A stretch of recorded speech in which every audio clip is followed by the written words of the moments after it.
Research shows effective onboarding can improve employee retention by 82%. Yet 1 in 3 small businesses admit they have no structured onboarding process at all. Hi, I'm Kathy Doherty, the People Navigator, and if you run a small business or lead a small team, you're in the right place. Small businesses often think that onboarding or induction is just a quick tour and a bit of paperwork. But in reality, it's about setting people up to succeed, helping them understand your expectations, and helping them not only embed into your culture and enrich it sooner, but it's also about building their own confidence and competence more quickly, which then eases pressures on you much sooner. And without it, your new hires are more likely to leave within the first 6 months. When it comes to an onboarding process, a key aspect has been your communication throughout the whole selection process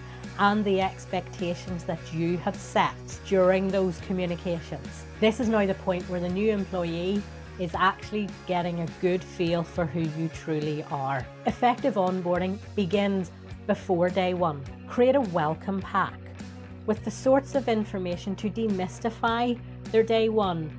And it can include all sorts of things. What you also might want to do is to set up a video call with the individual before their actual day one.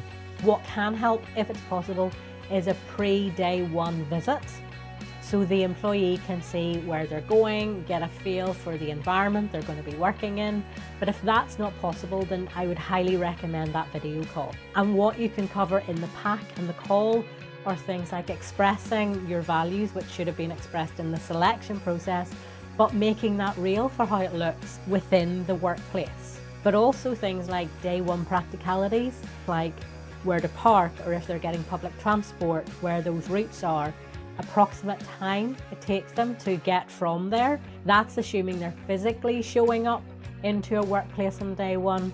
If it's remote, then you're going to want to have some pack as to what they do on day one, in terms of their schedule for it, who they need to contact, who they need to speak to, anything of those details. Don't leave them guessing and having to work it out, because they're going to be nervous enough as it is, and that's not fair. Think of what it's like with primary schools and secondary schools when they bring the first years in before the actual terms start. It gets them in, gets them familiar with the environment.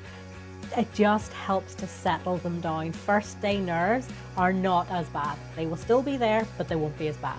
Because you're wanting to make them feel expected and for them to feel valued, that they do matter. And if you start off on that footing, it really does help down the line. And on their day one, make it feel personal. Make it feel that they matter. Make them feel valued. Make them feel special. If you can, if it's physically possible, greet them yourself as the business owner. That goes a long way to creating those connections, the trust and trusted connections I'm always rattling on about, because it matters.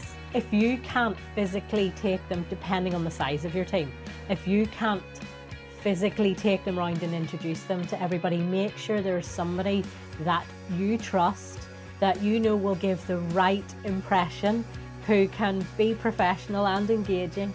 Get them to introduce the new person, introduce your new employees to the rest of the team. And what can really help is for them to get a context of who's who. Now, they're not going to remember it. It's all information overload, but it helps them get through those initial nerves. It's not all the attention focused on them and then having to do something and remember. They're getting a feel for things. They're just sensing what the setup is. And as part of your preparation, in advance of them starting, have a plan for their first week. Outline what they need to do, whatever it is. If it's tasks that they need to get set up with, this, there's training that they need to fulfill, all these sorts of things. Are there meetings that they should have? Are there one-to-ones they should be having? What does that first week look like? And the key is to avoid overwhelm. Don't overload them. Understand that, especially on that first day, they're not likely to take much in. Don't go into explaining processes and procedures or anything heavy like that. because they're just not going to remember. All their senses are taking in everything around them. Avoid the overwhelm. Small little wins.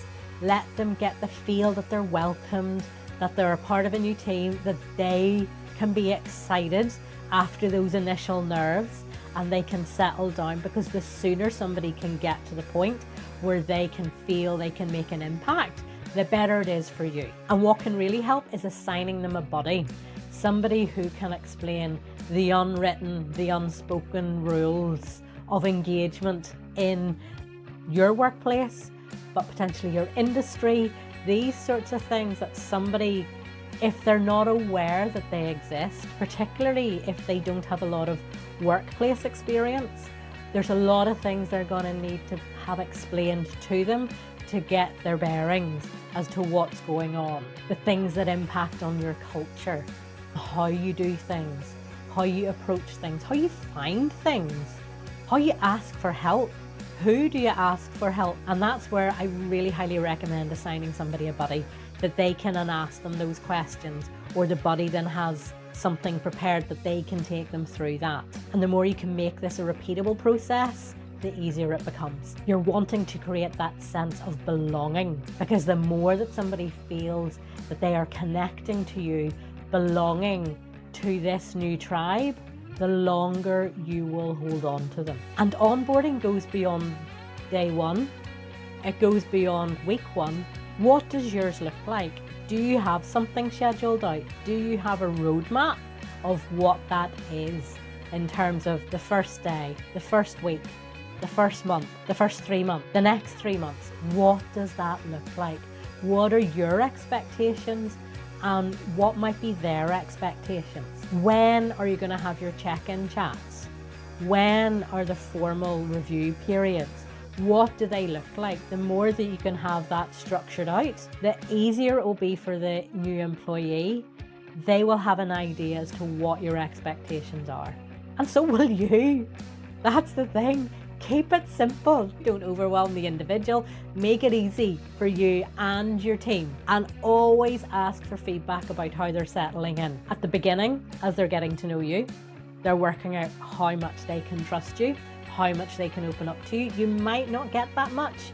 You might get a bit of a, yeah, no, it's going well, because they're not going to want to disappoint. So the quicker you can build those connections, or if you have specific questions based on experience, ask them, but ask them in a way that they don't feel they're going to get into trouble if they're honest. When they come out the other end, when they have completed their probationary period, hopefully successfully, and they are then fully embedded in the team and move into your other processes, get feedback from them. Ask them what they would do to improve the process. I would recommend not even just asking them for feedback on that, asking them how they would redesign that process, what they would change, and pull something together for you. And what you can do is at the beginning, line them up, let them know that you're going to ask for their feedback on this, because that really matters. That helps you improve the processes in future.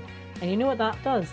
That's a big signal to the new employee that their voice matters. And it does, because it helps you. What's one thing you wish your first job had included as part of their onboarding? Or if you're talking to family, friends, or if you have children who are going through or have been through, what do you wish had been shared with them? What do you wish you had been made aware of at the very beginning when going into whatever the new role was? I know I have plenty, and it's an always improving process, because it will also be bespoke to your business. See you next time.